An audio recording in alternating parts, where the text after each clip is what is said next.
musik. Oke.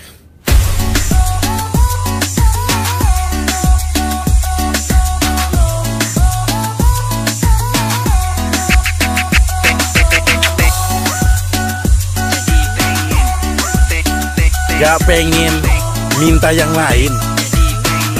Enggak, ini aja. Cerdas.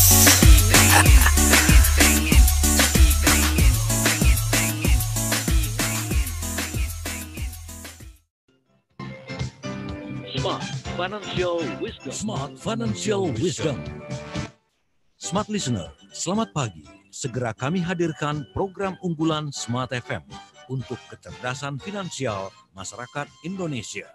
Smart Financial Wisdom bersama Eko Pratomo, Chairman dan Co-founder Hallovina, serta Muhammad Teguh, Financial Expert Hallovina. Smart Financial Wisdom, Smart Way to Happiness. Selamat mengikuti. Salah satu keluhan yang sangat klasik banget ya, seringkali dialami oleh kita-kita ini yang produktif adalah soal hutang. Dan ketika orang terlilit hutang biasanya seringkali mengatakan, aduh mau mati rasanya gitu ya, udah nggak tahu lagi mau kemana dan harus bagaimana. Dan biasanya orang-orang yang terlilit hutang ini akan mengurangi produktivitasnya ya. Kenapa seperti itu? Temukan jawabannya pagi hari ini. Selamat pagi, Smart Listener dan juga sahabat Sonora di seluruh Indonesia. Apa kabar untuk Anda semuanya? Pagi hari ini kami kembali menemani Anda mengudara bersama-sama dengan Pak Eko dan juga Pak Teguh. Selamat pagi, Pak Eko dan juga Pak Teguh. Pagi. Pagi, Mbak. Apa kabar? Win. Alhamdulillah. Ya. Nggak kelihatan ya kalau wajah aku ini kayak terlilit hutang gitu, nggak kelihatan ya Pak Eko sama Pak Teguh ya. Enggak, Mas. Emang berapa sih utangnya? Iya. Wow, ada yang nanyain. Ini mah kabar gembira ini, pasti ada yang mau memberikan suntikan dana. Nah, Pak Eko sama Pak Teguh, ketika kita terlilit hutang gitu ya, ini terlilit nih, kalau berhutang, saya pernah ingat Pak Eko sama Pak Teguh pernah mengatakan nggak apa-apa kalau memang hutangnya produktif. Masa sih, nanti kita akan konfirmasi lagi ya. Tetapi kalau terlilit, nah yang masuk kategori terlilit itu kayak apa gitu ya, dan kenapa terlilit itu mengurangi produktivitas. Nah ini yang kita mintakan kepala sekolah kita dan wakil kepala sekolah kita untuk kupas tuntas, jangan malu-malu membuka ini kepada kita semuanya gitu. Nah yang pertama mungkin Pak Eko sama Pak Teguh kasih pandangan dulu, budaya berhutang di antara kita, maksudnya secara umum masyarakat Indonesia itu kecenderungannya seperti apa sih? Apa memang kalau boleh dilihat atau dibilang gitu ya, kebudayaan atau bukan kebudayaan, maksudnya kebiasaan berhutang ini kayak yang udah nggak bisa lepas gitu dari kehidupan kita. Silakan Pak Eko dan juga Pak Teguh. Ya, Mbak Ola, terima kasih nih. Kita bisa new normal siarannya nih sekarang ya.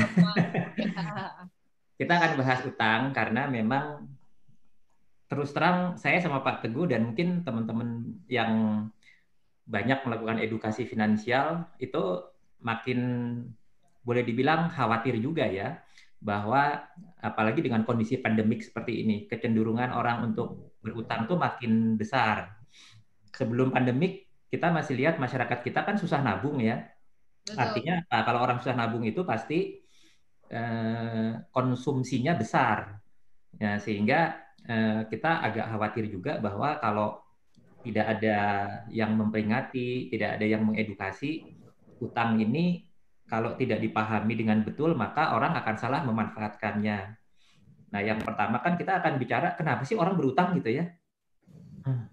Kenapa sih orang berutang gitu? Nah, coba kita flashback deh ketika kita pertama kali, Mbak Ola, Pak Teguh, saya gitu ya, waktu pertama kali bekerja gitu. Kan kita mendapatkan penghasilan gitu ya. Betul. Nah, kemudian coba kita kilas balik, pertama kali kita utang itu untuk apa gitu? Ya. Nah, itu coba kita refleksikan, karena kalau menurut saya masalah utang ini juga ada masalah mental, ada masalah psikologis gitu ya, ada masalah values terutama. Ya, jadi kalau orang sejak awal itu tidak menganggap utang itu ada bedanya utang baik, utang buruk, maka dengan mudahnya dia akan berutang. Nah, pertanyaannya, pertama kali kita berutang itu untuk apa gitu? Saya pikir itu akan menandakan pemahaman dia pertama kali tentang masalah keuangan, khususnya utang.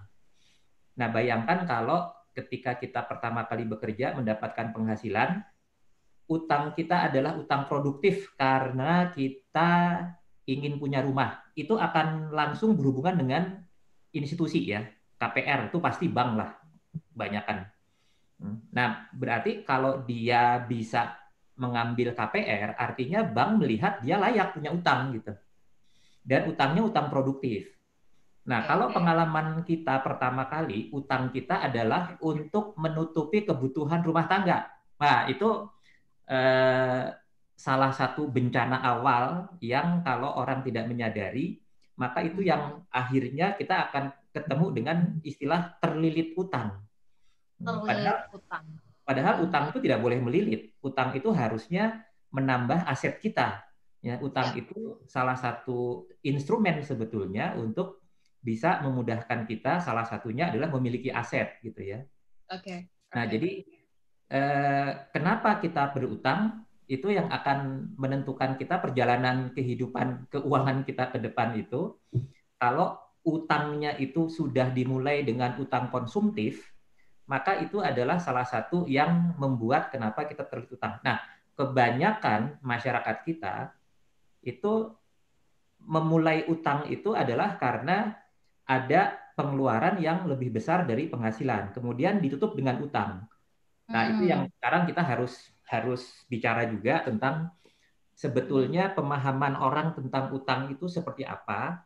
Dan kemudian yang kedua nanti topik kali ini kan sebetulnya kalau sudah terlilit utang harus bagaimana gitu ya. Iya. Kira-kira gitu, Mbak. Ini penasaran nih sebelum kita jeda ya Pak Teguh. Kategori terlilit hutang itu gimana?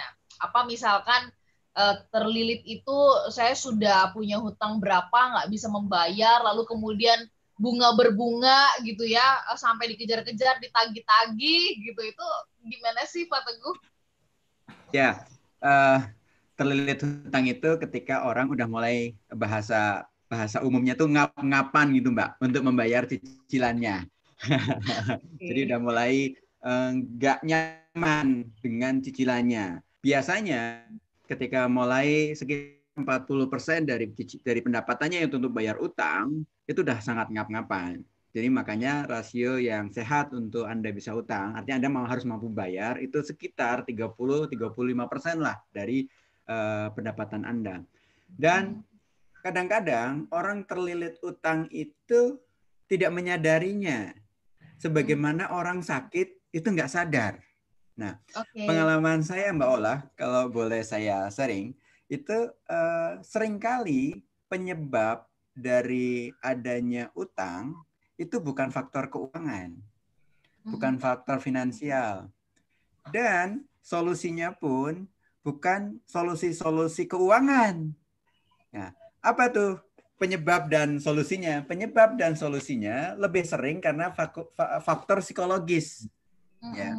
Yang pertama adalah karena habit dan values yang tadi Pak Eko sampaikan ya. Jadi memang merasa bahwa ya coba deh Mbak Ola, smart listeners kalian juga ingat-ingat masa lalu ketika mungkin masih kuliah, ketika mungkin masih SMA. Ada teman-teman yang emang hobi aja itu ngutang sama kita gitu, sama orang-orang teman-temannya, benar nggak? Perhatikan dia sekarang, apakah habit itu masih jalan nggak?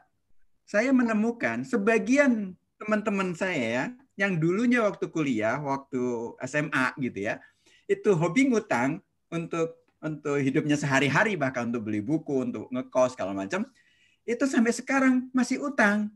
Dan saya menemukan ada teman saya yang, maaf ya, pejabat juga gitu ya, yang udah posisinya cukup bagus, income-nya bagus gitu. Dan berhutang. Masih aja tuh tiba-tiba gue, ini dong gue. Betul. Hutangnya bukan hutang yang sesuatu yang wah gitu ya, artinya yang nyemeh-temeh. Hah, lo jabatan lo segitu, masa untuk gitu aja ngutang? Nah, ini makanya problemnya bukan masalah keuangan lo, bukan masalah finansial lo, ini masalah psikologis. Kan dia menganggap itu suatu hal yang ya udahlah biasa aja. Nah, solusinya pun nanti kita akan sampai ke sana sebenarnya. Solusinya pun kadang-kadang bukan solusi keuangan. Kalau solusi keuangan tuh gampang loh kadang-kadang.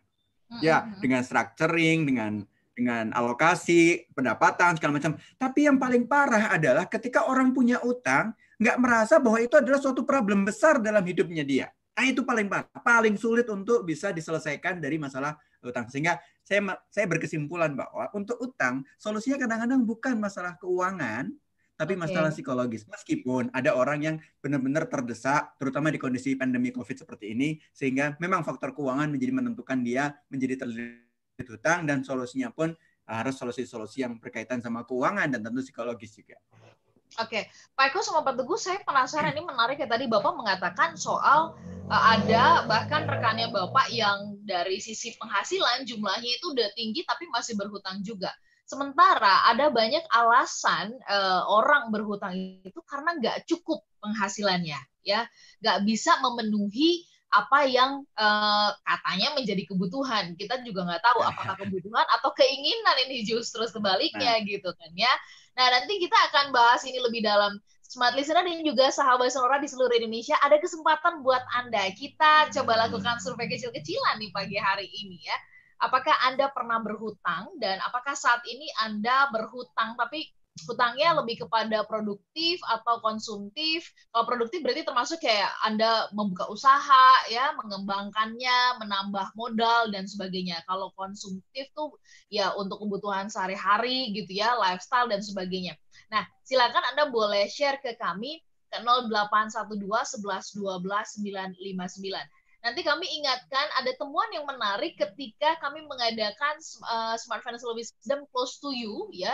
Di bulan Desember tahun 2019 kami datang ke sebuah perkantoran dan kemudian kita menemukan ya Pak Eko sama Pak Teguh ya, ada yang berhutang itu untuk membeli sepatu yang harganya itu jutaan ya, padahal gajinya dia nggak cukup gitu kan.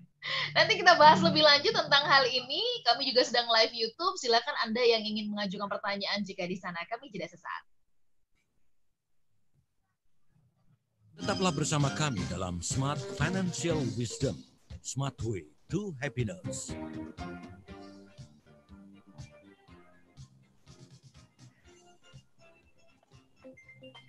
Bagi rekan HRD di perusahaan startup, lokal maupun multinasional, Premier dan paham suara kita terdengar bagus apa kadang-kadang putus-putus bawah? Pentingnya perencanaan keuangan. Ya, teknologi ya. Pekerjaan Kalau ini tidak masih terganggu oleh tindakan karyawan yang terdesak akibat pengelolaan keuangan yang kurang matang. Financial Sharing Session atau Financial Wisdom Close to You bersama Halovina merupakan pilihan tepat agar karyawan Anda lebih cermat dan cerdas dalam pengelolaan keuangan. Hidup penuh kebaikan dan perencanaan yang matang oleh Halovina, your digital financial advisor. Bagaimana cara Anda mengawali tahun ini? Bisa jadi membuat resolusi dan segudang rencana sudah Anda lakukan. Namun seringkali actionnya masih jauh dari harapan. Action akan menjadi maksimal jika mindset Anda benar. Dan mindset yang benar dimulai dari pengetahuan bagaimana memaksimalkan fungsi otak. Segudang rencana jalan semuanya, yang kita tidak membuat plan. Dalam program Smart Brain Management, Anda akan mendapatkan banyak insight tentang bagaimana memaksimalkan fungsi otak sehingga action bisa maksimal. Tentunya bersama dengan Brain Coach Leader, pakar kecerdasan otak Sutanto Windura. Setiap Kamis jam 11 siang waktu Indonesia Barat, disiarkan di 10 kota Smart FM, Jakarta, Surabaya, Medan, Palembang, Pekanbaru, Balikpapan, Banjarmasin, Makassar, dan Manado. Smart Brain Management hanya di Smart FM. Business and Inspiration.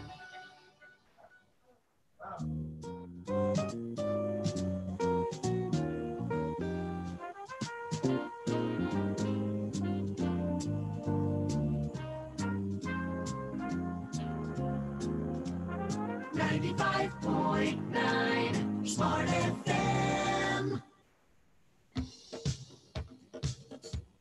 Kembali Anda simak Smart Financial Wisdom, Smart Way to Happiness. Smart listener dan juga sahabat Sonora di seluruh Indonesia, saya ingin menyapa Anda mulai dari Kota Makassar, Manado, Banjarmasin, Balikpapan. Selamat pagi untuk Anda yang ada di Palembang, di Pekanbaru, kemudian juga di Medan. Saya juga ingin menyapa Anda yang ada di Yogyakarta, Surabaya, Jakarta, Serpong, Depok, Tangerang, Bogor, dan sekitarnya. Bekasi juga. Selamat pagi. Wah, kalau saya nggak sebutin Bekasi, nanti Pak Teguh nggak jadi bersiaran lagi sama kita nih. Karena ada di Bekasi banget gitu kan. Nah, saya juga ingin menyapa Anda yang ada di Semarang, kemudian di Purwokerto, di Cirebon, di Solo, kemudian saya beralih ke Bandung. Di sana ada Pak Eko. Dan kemudian juga Anda semuanya yang mendengarkan kami melalui jaringan kami yang ada di Bandung. Kemudian saya beralih ke Anda yang ada di Lampung, ya, di Bali. Saya menyapa Anda yang ada di Batam, di Bangka Belitung, di Pangkal Pinang, kemudian di Padang, dan juga di Aceh. Lalu saya beralih kepada Anda yang ada di Pontianak, di Palangkaraya, Gorontalo, dan juga Samarinda. Selamat pagi untuk Anda semuanya. Masih bersama-sama dengan Pak Eko dan juga Pak Teguh. Pagi hari ini kami membahas kalau sudah terlilit hutang, terus bagaimana nih, gitu ya. Pak Eko dan juga Pak Teguh, kita undang Smart Listener dan juga sahabat Sonora dalam survei kecil-kecilan kami pagi hari ini. Apakah Anda pernah berhutang sepanjang hidup Anda? Dan yang Anda paling ingat itu hutangnya untuk apa sih gitu? Apakah benar tadi seperti yang disampaikan oleh Pak Eko, hutangnya untuk hutang memiliki aset pada akhirnya, misalkan hutang memiliki rumah, ya, memiliki mobil, kendaraan untuk berjualan, menambah aset tanah misalkan, atau Anda justru berhutang untuk hal-hal yang sangat mendasar. Baik, Pak Eko dan juga Pak Teguh, kita sambung.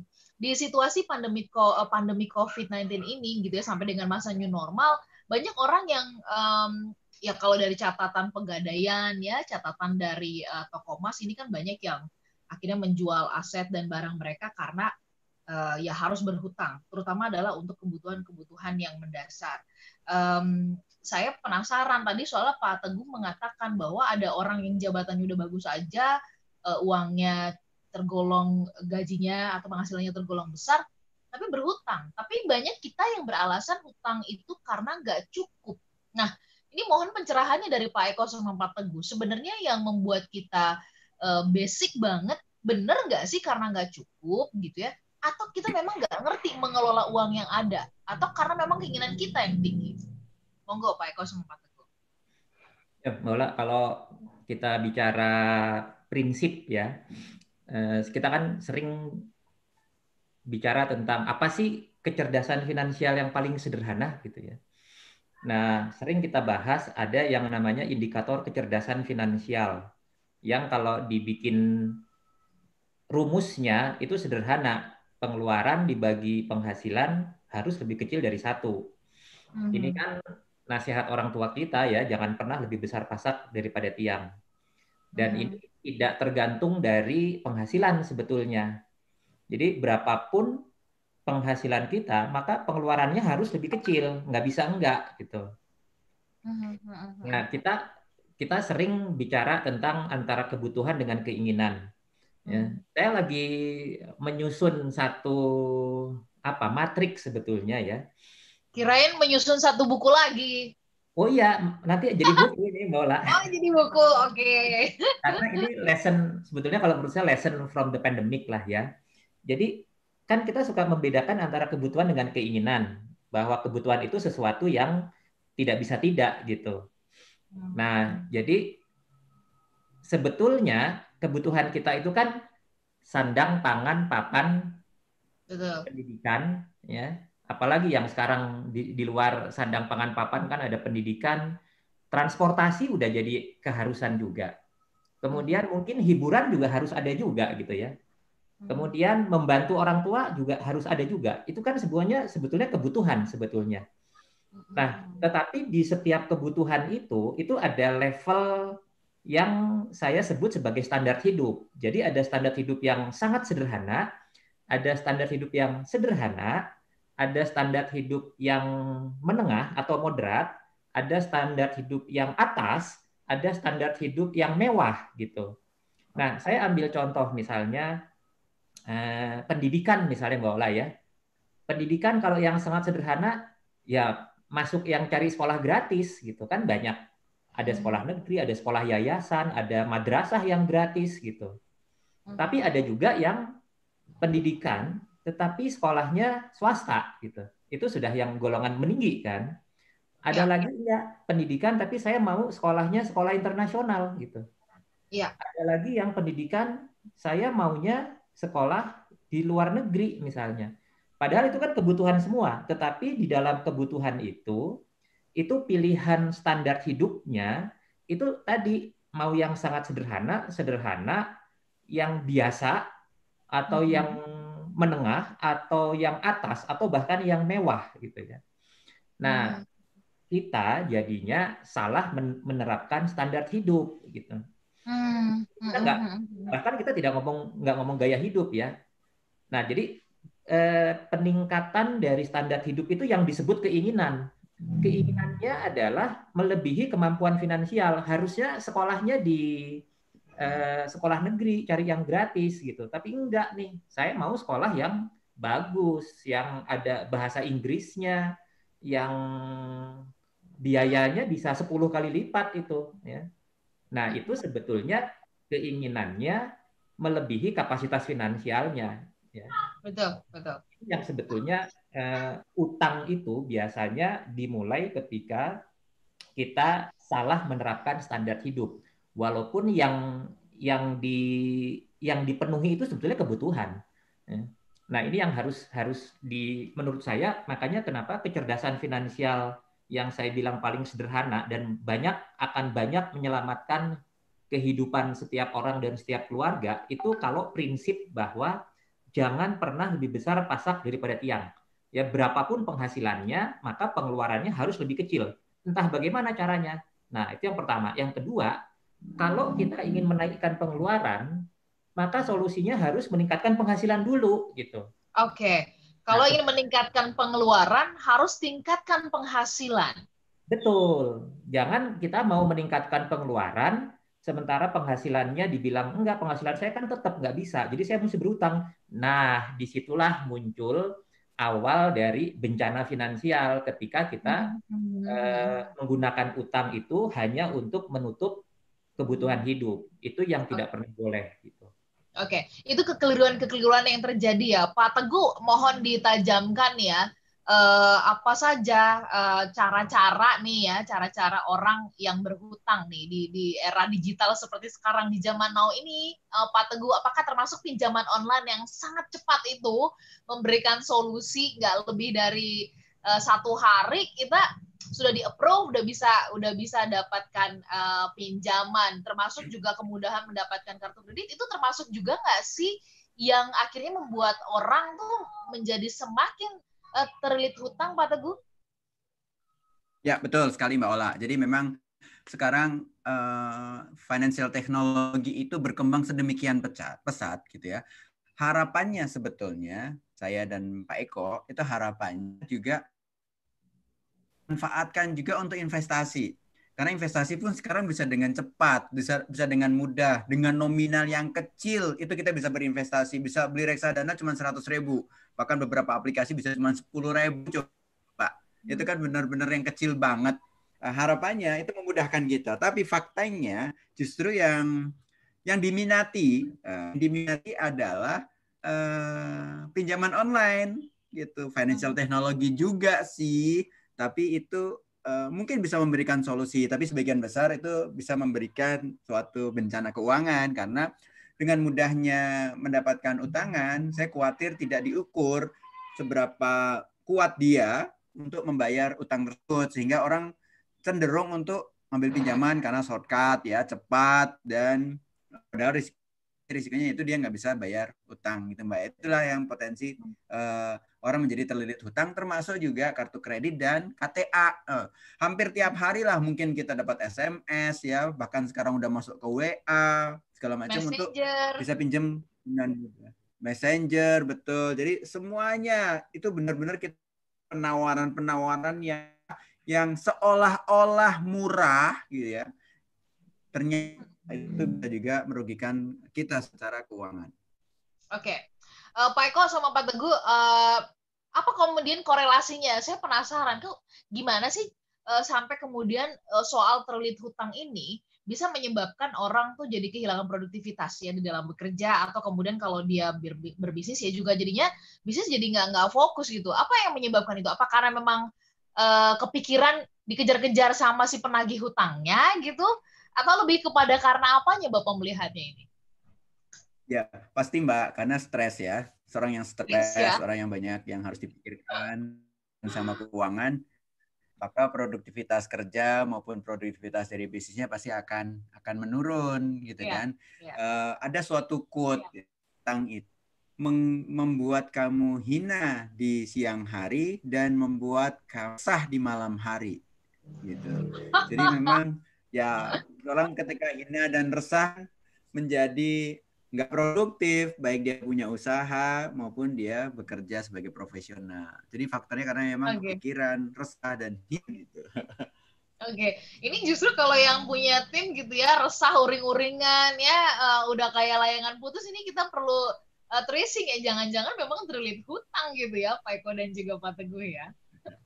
Ya, nanti kita akan bicarakan bagaimana caranya supaya lepas dari terlilit utang nih ya, Mbak Ola ya. Oke. Pak, kalau tadi platform ya, itu kan yang menyebabkan juga kemajuan teknologi itu menjadi salah satu penyebab. Kan juga ada suka kepikiran gini nih, yaudahlah nanti gampang, di bulan berikutnya pasti ini ada nih untuk membayar gitu.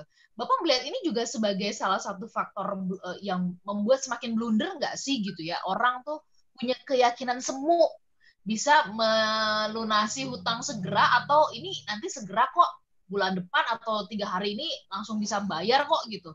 Nah, nanti ini kita akan bahas di sesi berikutnya.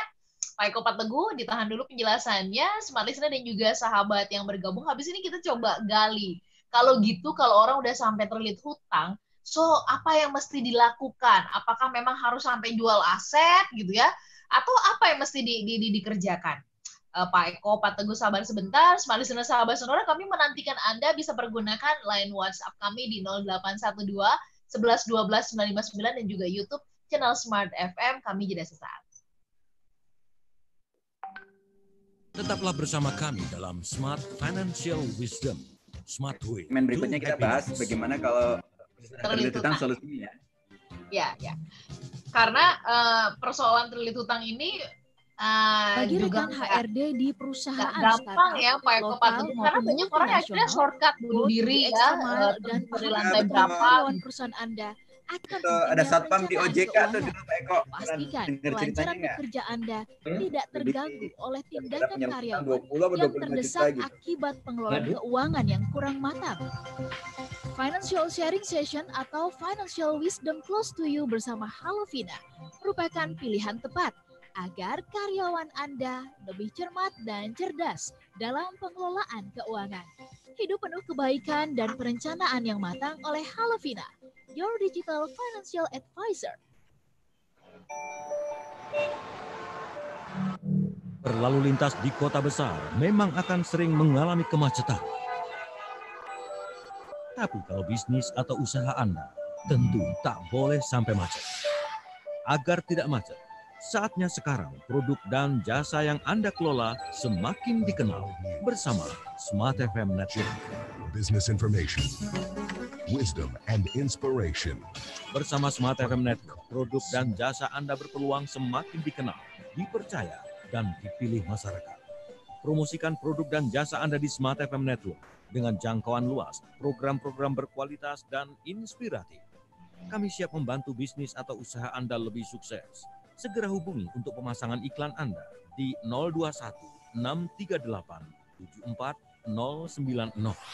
Smart FM Network, Group of Radio Kompas Gramedia. Smart FM, Business and Inspiration.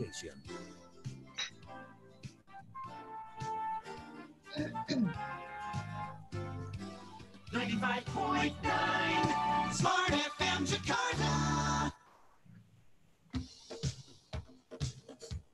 Kembali Anda simak Smart Financial Wisdom, Smart Way to Happiness. Smart Listener dan juga sahabat Sonora di seluruh Indonesia, kita sambung kembali. Ya, lalu bagaimana jika sudah terlilit hutang? Apa yang harus dilakukan? Pak Eko dan juga Pak Teguh, kami butuh dibantu nih pencerahannya gitu ya. Karena satu, secara mental orang yang sudah terlilit hutang itu kan akan drop banget dan merasa ini tuh aib banget gitu. Apalagi kalau misalkan udah seantero Nusantara gitu. Ya, sekeluarga tahu ya. Kemudian kalau misalkan ini di kerjaan atau di tempat pekerjaan juga makin banyak orang yang tahu. Mungkin juga penagihnya sampai datang ke kantor gitu, ditelepon berulang-ulang sampai mungkin debt kolektornya juga udah berkali-kali menagih, ngamuk-ngamuk mungkin sampai datang ke kantor. Ini kan membuat secara mental tuh orang jadi drop. Maka banyak banget kasus-kasus orang yang bunuh diri itu juga gara-gara hutang. Mungkin Pak Eko sama Pak Teguh bisa membantu kami bagaimana memilah-milah atau memotong-motong ini ya, memotong-motong masalah besar ini menjadi masalah-masalah kecil yang kita bisa atasi. Silakan Pak. Ya, saya dulu mungkin Mbak Eko ya. Jadi ada 5 langkah Mbak supaya kita terbebas dari jeratan terlilit hutang. Yang pertama adalah ngaku dulu, mengakui, jangan denial, jangan menolak bahwa Anda sedang dalam masalah keuangan yaitu terlilit hutang. Akui dalam diri Anda sehingga Anda berupaya untuk keluar dari solusi itu. Kalau Anda nggak mengakui bahwa itu adalah suatu masalah dalam diri Anda, dalam keluarga Anda, maka itu udah yang paling berat. Yang pertama. Yang kedua, niat untuk bayar. Jangan pernah niat untuk ngemplang. Ya, bahwa cara bayarnya seperti apa nanti kita akan bahas. Jadi pertama mengakui, kedua punya niat untuk membayar. Terutama utang-utang yang bukan kepada lembaga keuangan. Utang-utang kepada saudara, kepada teman, kepada keluarga, itu juga niatkan untuk bayar. Jangan pernah niatkan untuk ngemplang. Orang yang ngutangin Anda itu nggak nagih, bukan berarti dia nggak butuh uang loh. Karena mungkin segen, karena mungkin nggak enak, segala macam ya. Apalagi kalau gaya hidup Anda ternyata lebih bagus daripada mereka. Waduh, itu benar-benar menyakitkan buat mereka yang berpiutang, yang ngutangin kepada Anda. Langkah kedua, untuk bayar. Langkah ketiga, hentikan penyebabnya. So, supaya bisa menghentikan penyebabnya, Anda harus cari tahu sebabnya apa. Apakah memang karena gaya hidup Anda misalkan gitu, atau karena ada pengeluaran-pengeluaran yang rutin Anda lakukan sebetulnya itu nggak perlu amat gitu. Atau kebiasaan Anda misalkan belanja online terus barang-barang yang sebetulnya nggak ada perlu-perlu amat gara-gara ada diskon misalkan gitu. Atau penyebabnya gara-gara Anda nggak bisa call kartu kredit, ya udah putus aja kartu kreditnya. Sehingga Anda punya solusi, hentikan dulu penyebabnya. Karena apa? Kalau Anda sudah melakukan langkah-langkah untuk menyelesaikan si terlilit hutang tanpa menghentikan penyebabnya, itu akan tumbuh lagi. Meskipun utangnya yang satu udah lunas, akan tumbuh lagi utang berikutnya karena si penyebabnya itu tidak dihentikan. Yang keempat, prioritaskan untuk dibayar. Nah, jadi begitu Anda punya uang, prioritaskan untuk membayar utang. Jangan prioritaskan untuk hal lain lagi, meskipun mungkin Anda punya justifikasi ini kebutuhan Anda, enggak. Anda dapat bonus, Anda dapat gaji, Anda yang usaha Anda punya income, proyek lagi bagus, misalkan ada pembayaran dari klien Anda, prioritaskan untuk bayar utang. Nah, yang kelima baru bayar. Nah, jadi yang pertama mengaku, kedua niat untuk bayar, ketiga hentikan penyebabnya, keempat itu prioritaskan untuk dilunasin, dan yang kelimanya adalah bayar. Benar-benar Anda harus membayar utang Anda. Nah, caranya bagaimana? Ada 3 cara untuk yang bayar itu tadi. Nah, yang pertama, yang klasik adalah alokasikan dari pendapatan Anda. Kalau perlu cari tambahan pendapatan.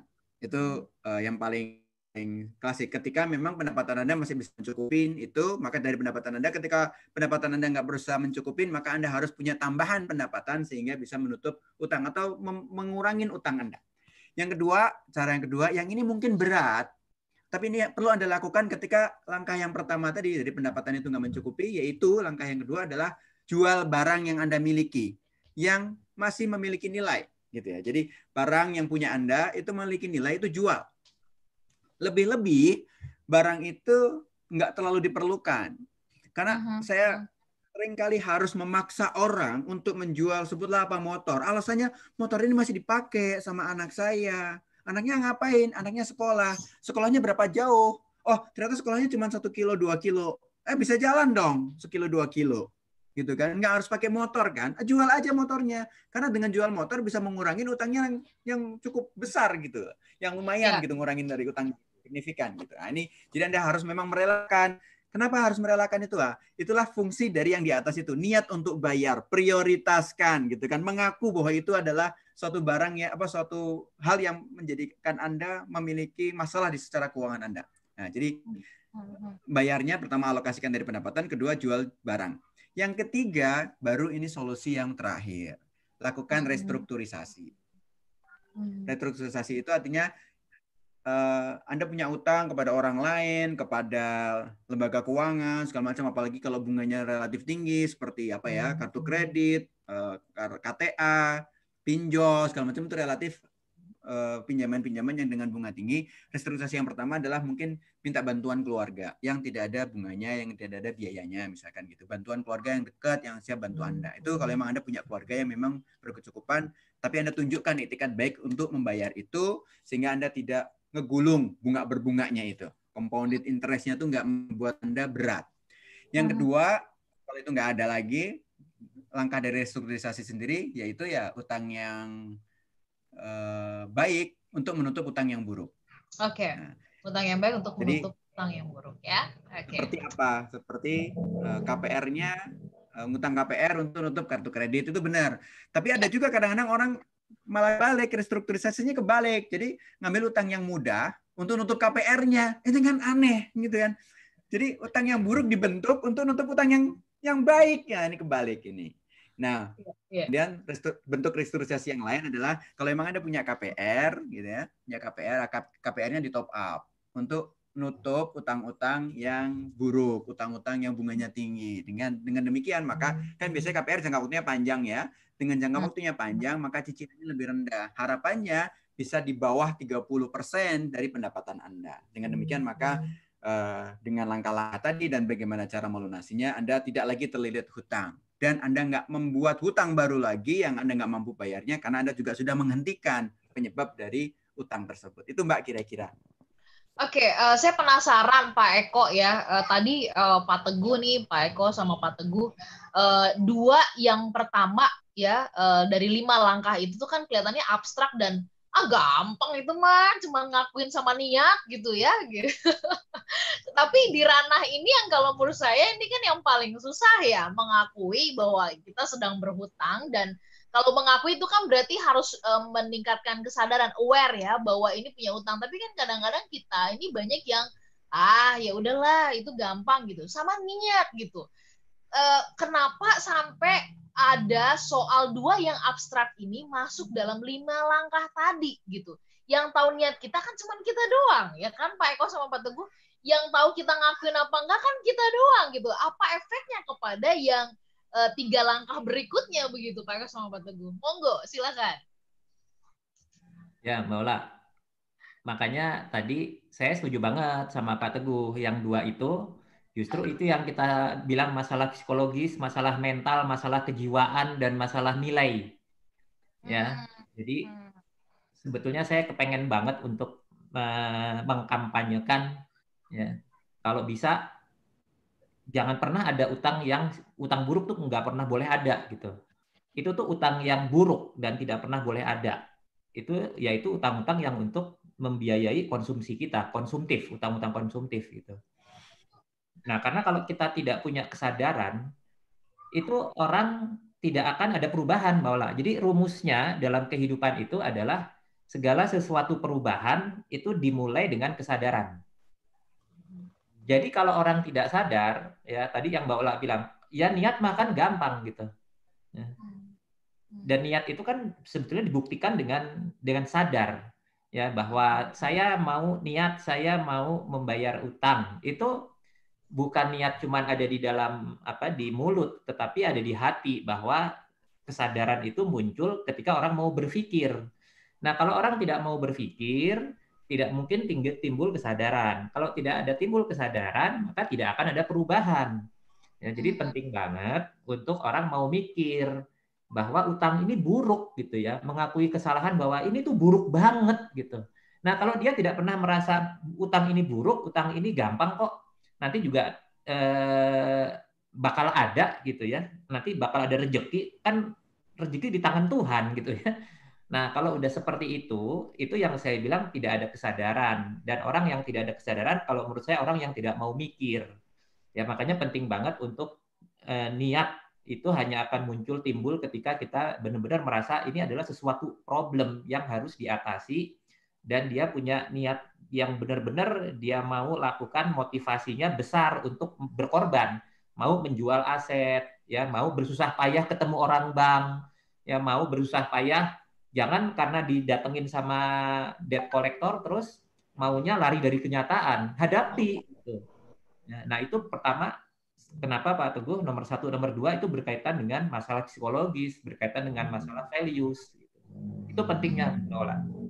Oke, jadi urusan mengubah mindset bukan hanya urusan soal hal-hal yang sekarang lagi heboh dibahas ya, soal membangun usaha dan sebagainya. Bahkan yang kita anggap ini sebagai aib, ini perlu justru mulainya perubahannya adalah dari mindset kita ya, menganggap bahwa ini buruk atau tidaknya begitu.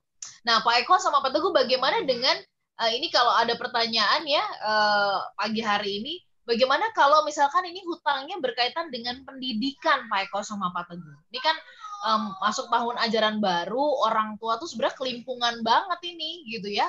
Saya sendiri juga punya teman-teman, sahabat-sahabat yang setengah mati gitu. Kan sekolahnya pun online, sekolahnya pun dari rumah gitu ya. Kemarin kita berapa bulan itu stay di rumah juga tetap harus membayar uang sekolah full dan sebagainya. Bagaimana dengan hutang pendidikan ini? Bagaimana cara buat orang tua? Apakah sama solusinya tuh Pak Eko sama Pak Teguh? Seperti yang tadi Bapak sampaikan. Ya, pertama begini Mbak Ola, kita harus bayar sekolah karena sekolah juga harus tetap membayar pendapatan buat Pak Teguh gurunya. ngerasain ya, Pak Teguh ngerasain ya. Banget. Kita harus bayar full.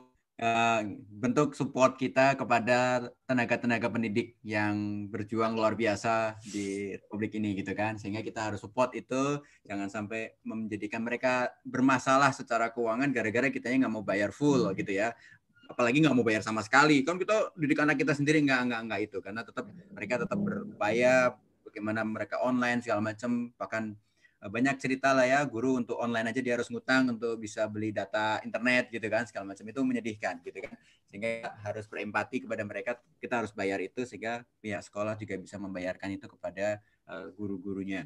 Yang kedua adalah anak kita tuh lahir nggak langsung sekolah Mbak, pakai balita dulu, baru masuk playgroup kalau pakai playgroup gitu kan, baru masuk SD, baru masuk SMP, baru masuk SMA. Anak saya sekarang udah SMA gitu kan. Jadi sesuatu hal yang kita sebetulnya dari awal, bahkan sebelum si kecil buah hati kita itu lahir, kita udah tahu bahwa ada biaya untuk sekolah. Sehingga harusnya kita prepare. Jangan pernah untuk sekolah anak-anak kita dari utang. Ya, dari utang. Jangan seperti generasi kami dulu gitu kan. Untung di Indonesia sih nggak begitu ya. Di luar negeri itu kan ada student loan, untuk kuliah bisa pakai loan. Itu bagus sih, tapi alangkah lebih bagusnya lagi kalau kita memang bisa prepare dari jauh-jauh hari sebelum kita membutuhkan adanya biaya untuk sekolah itu, sehingga tidak terjebak untuk berutang untuk pendidikan. Tapi kalau memang terpaksa harus berutang, misalkan pengen sekolah di kampus yang ternyata kampusnya mahal segala macam gitu ya, nah itu boleh, tapi tetap harus mengkategorikan utangnya harus utang yang yang sehat, yang baik, jangan utang yang buruk, artinya bukan yang jangka waktunya terlalu lama dari pendidikan dan seterusnya lah. Kita mampu tetap mampu bayar cicilannya.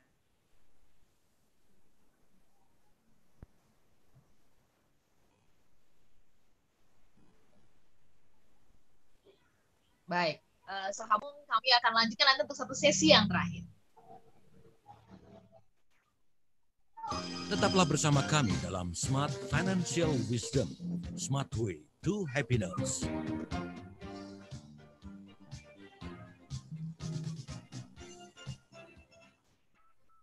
Mau kemana lu? Mau pergi, Kak. Mau setor DPLK-nya Papa, Mama, sama Adek. DPLK, simpanan buat pensiunan itu. Emang lu udah punya, Dek? Iya, DPLK, simpanan dana buat pensiun kita. Jangan nunggu udah tua dong, Kak. Dari muda udah harus nyiapin dana untuk pensiun kita nanti.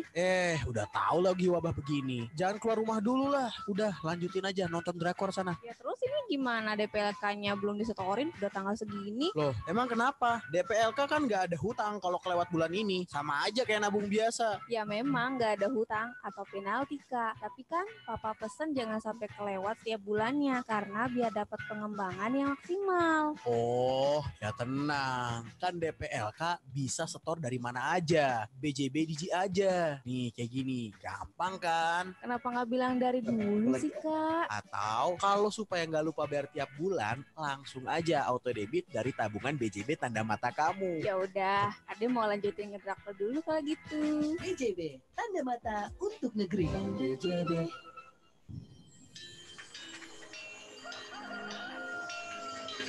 Waktu terus berganti. Setiap masa memberikan makna. Berbagai kemajuan teknologi kian memudahkan, kian mendekatkan. Demikian pula Smart FM. Anda tidak hanya bisa mendengarkan kami melalui FM radio atau streaming di www.radiosmartfm.com. Isn't it nice? Anda juga dapat menyaksikan kami di YouTube channel Smart FM.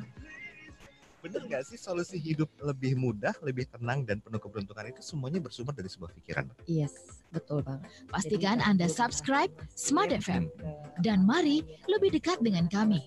Follow Instagram @radiosmartfm959, Twitter @radiosmartfm, dan fanpage Facebook Smart FM. Smart FM, the spirit of Indonesia, business and inspiration.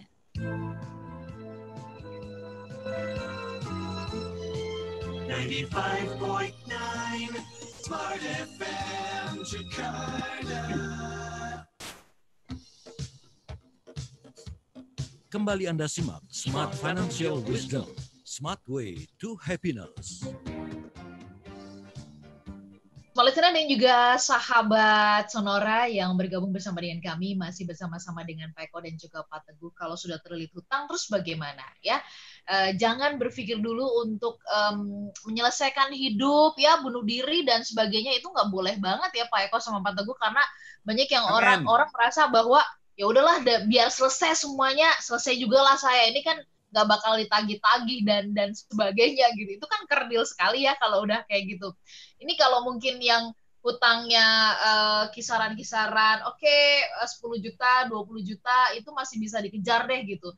Tapi ini kan ada pengusaha-pengusaha gitu ya, atau juga kalangan-kalangan yang hutangnya mungkin sudah sampai 100-an juta dan sebagainya gitu loh. Dari pengalaman Pak Teguh, kasih ini dong Pak, Pak Teguh sama Pak Eko ya, ada nggak sih klien-klien Bapak yang ketika ini melakukan 5 langkah tadi, perlahan-lahan itu bisa terurai kok gitu. Ini supaya kita juga dapat harapan ya, dapat gambaran bahwa ketika ini benar-benar memang dimulai dengan niatan baik, langkah-langkah tadi dilakukan, ini akan bisa teratasi. Silakan. Ya, baik. Sebenarnya gini Mbak Ola, sesi konsultasi yang paling berat buat kami itu adalah ketika sesi konsultasi masalah utang. Kebayang dong, kalau memang itu, pertama problemnya udah pasti berat. Kedua, saya paling nggak tega untuk ngecas, Mbak. Ya ini orang lagi terlilit utang, masa kita cas juga, gitu kan? Jadi itu yang paling berat. Gitu. Jadi kadang-kadang, ya udahlah, nggak usah bayar deh, gitu. Kadang-kadang ya, karena apalagi kalau memang utangnya benar-benar berat, karena memang beberapa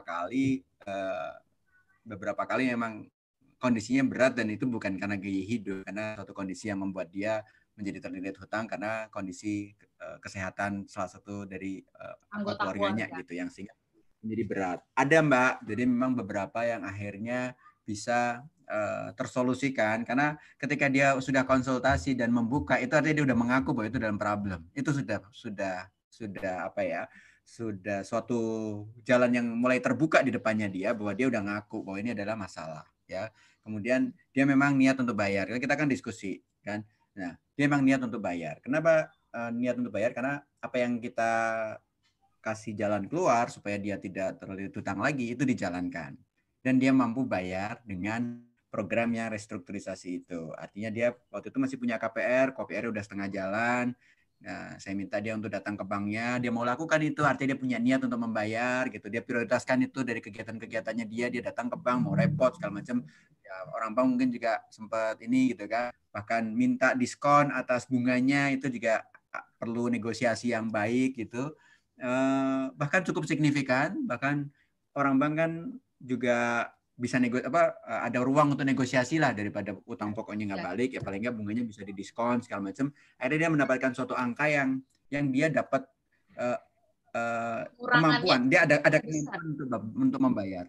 Akhirnya saya minta untuk di top up KPR-nya dan diperpanjang lagi KPR-nya sehingga cicilannya dia tetap bayar, tetap mampu untuk membayar, maksud saya tetap mampu untuk membayar, sehingga sehari-hari dia nggak dikejar-kejar utang-utang yang menjadikan dia dikejar-kejar itu gitu kan. Terus dia tetap bisa bayar KPR-nya dengan nyaman gitu, keluarganya juga bisa tersolusikan dengan baik. Itu memang ada 5 cara itu tadi, dan karena memang dia kepala rumah tangga dan cukup senior juga, sehingga alokasi dari pendapatan udah nggak mungkin, jual barang juga nggak banyak gitu ya. Nah, dia pakai metode yang ketiga, yaitu restrukturisasi utang dari KPR-nya dia, gitu Mbak. Oke.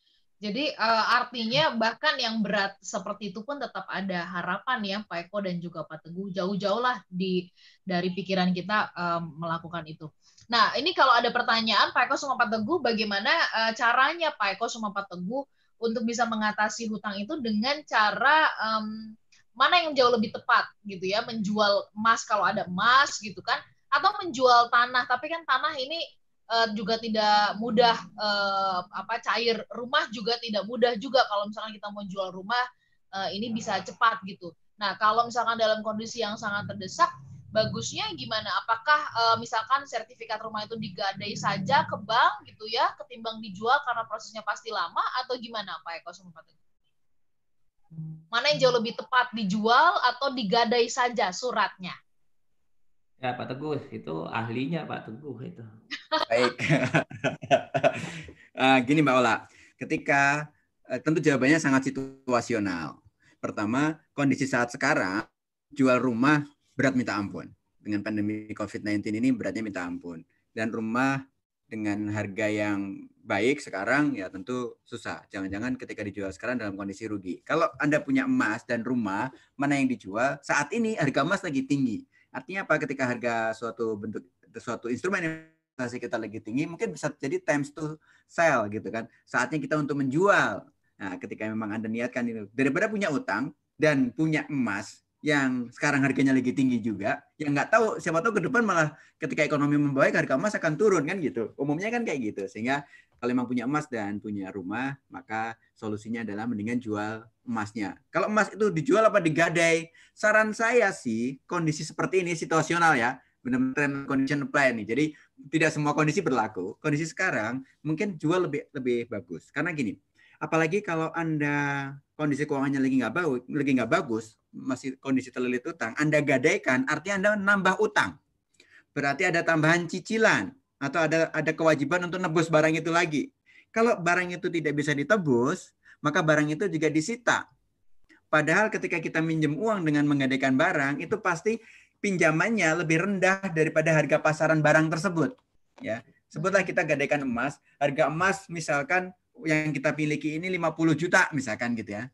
Kalau kita jual itu 50 juta, pasti kalau kita gadaikan kita dikasih pinjaman mungkin cuma 40 juta. Nggak nyampe 50 juta kan gitu, 40 juta. Udah gitu kita nggak bisa bayar, emasnya hilang juga. Dapatnya 40 juta, emas kita hilang gitu. Mendingan dapat 50 juta sekarang, ya udah emang emasnya kita jual gitu kan. Kalau kita gadai, kalau kita mampu bayar pun, kita bayar ada bunganya. Berarti ada cost yang kita tambahin. Berarti kita ingin terlepas dari terlilit hutang gitu ya. Itu kondisinya.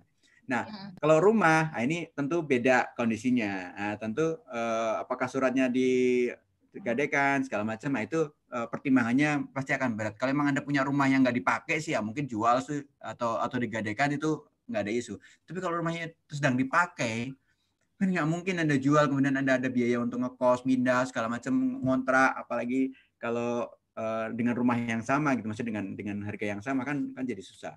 Jadi mungkin digadaikan dulu atau apa itu menjadi solusi. Tentu sangat situasional dan memang harus dilihat dari sisi mana. Tapi intinya apa? Yang harus diperhatikan ketika jual ya Anda dapat uang dari harga jual barang tersebut. Tapi kalau Anda gadaikan, Anda tuh masih punya utang loh, masih punya kewajiban loh untuk bayar utangnya itu.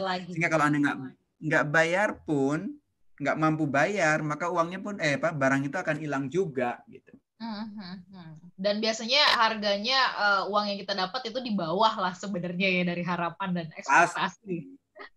Pasti selalu di bawah. Di bawah. Pak Eko sama Pak Teguh, kita sampai di penghujung ya. Bagaimana kalau kita terlilit utang dan apa yang harus dilakukan? Mohon diingatkan apa yang menjadi poin pentingnya, terutama satu, sebenarnya kita boleh berhutang apa enggak, rasionya, dan niatan yang baik ya untuk melunasi ini. Silakan mungkin dari Pak Eko baru nanti ke Pak Teguh. Silakan. Ya, Mbak Ola, mungkin sebagai penutup saya ingin mengajak teman-teman tuh jangan pernah berhutang kecuali utang produktif.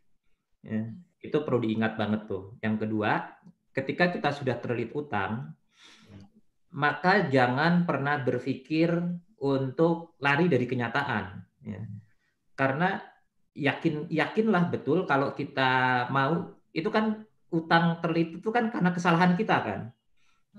Jadi terlilit utang itu sudah pasti kesalahan kita.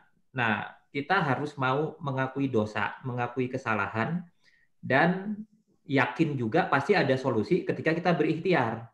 Ya, nah, tadi Pak Teguh sudah memberikan cara-cara ikhtiarnya. Ya, karena jangan sampai orang hanya gara-gara utang bunuh diri. Itu bukan solusi, malah dia bisa masuk neraka itu nanti bunuh diri. Ya, jadi itu bukan solusi bunuh diri itu gitu ya. Jadi yakinlah bahwa kalau kita mau bertobat, mau mengakui kesalahan, maka ketika diikhtiarkan itu pasti akan ada solusi. Mungkin itu Mbak Ola. Oke, dari Pak Teguh silakan. Saya singkat aja, stop berhutang kalau memang kita nggak mampu untuk membayar utang tersebut. Kalau kita mampu membayar utang tersebut, maka boleh berhutang dengan 3 syarat. Pertama, produktif atau bisa mengurangi cost, mengurangi biaya. Yang kedua adalah jangka waktunya matching antara jangka waktu utang dan jangka waktu penggunaan dananya. Dan yang kedua, rasio keuangan kita sehat sehingga kita mampu untuk membayar itu. Itu 3 syaratnya.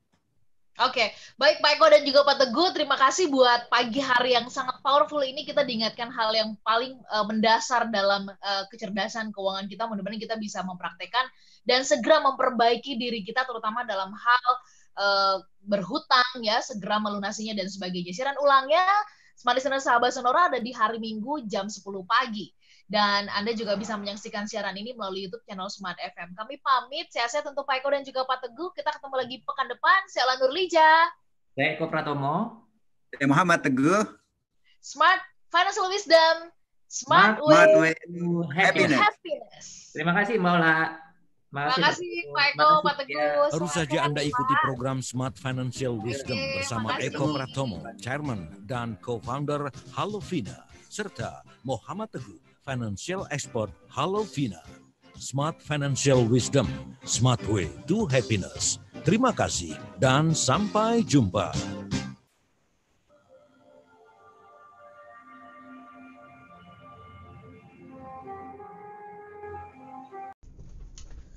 Gua ada duit mati, namun gue pengen ambil sewaktu-waktu. Nah, bagaimana cara investnya? Oke, ketemu lagi dengan gue Lembu Tambun di Jurnal Lembu. Malam-malam siaran, lagi pulang dari survei. Kemudian ya biasalah, gue pasti nge-podcast kalau tiba-tiba di mobil tuh ada ide. Ada aja ide yang selalu tiba-tiba muncul dan gue harus buat podcast. Supaya apa?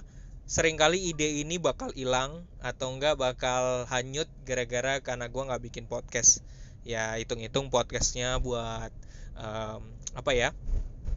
buat rekaman gue, jadi someday gue bisa ulang, someday gue bisa dengar lagi apa yang pernah gue buat gitu. Oke, kita langsung aja ke pertanyaannya tadi. Gue punya duit banyak, ada sekitar 50 juta ceritanya, karena ini ada yang pernah konsultasi. Punya duit 50 juta, lalu gue pengen invest, cuman sewaktu-waktu pengen gue ambil, bagaimana caranya? Oke, gue kasih tahu tipsnya yang menurut gue cukup tepat. Sekali lagi bukan rekomendasi tapi berdasarkan pengalaman. Oke, menariknya begini. Ini salah satu mitigasi buat bagaimana ngatur keuangan kita. Andai kata lo punya duit 50 juta ya. Kalau misalnya kita berandai-andai kalau lo naruhnya langsung di bank, ya aman, memang benar aman. Ada LPS-nya, penjamin simpanan, tapi nanti setiap bulan bunganya kecil. Jadi adminnya setiap bulan misalnya kayak Bank BCA ya, sorry menyebutkan produk, Bank BCA itu potongannya setiap bulan 15.000.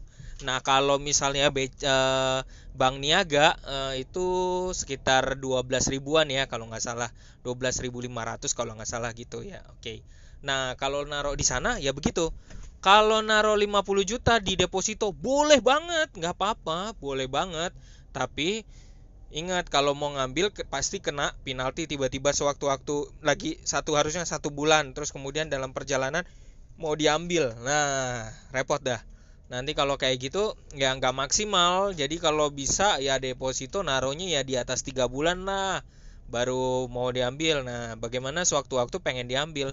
Cocok yang tepat adalah menurut gue reksadana pasar uang. Ya, reksadana pasar uang lo taruh di sana.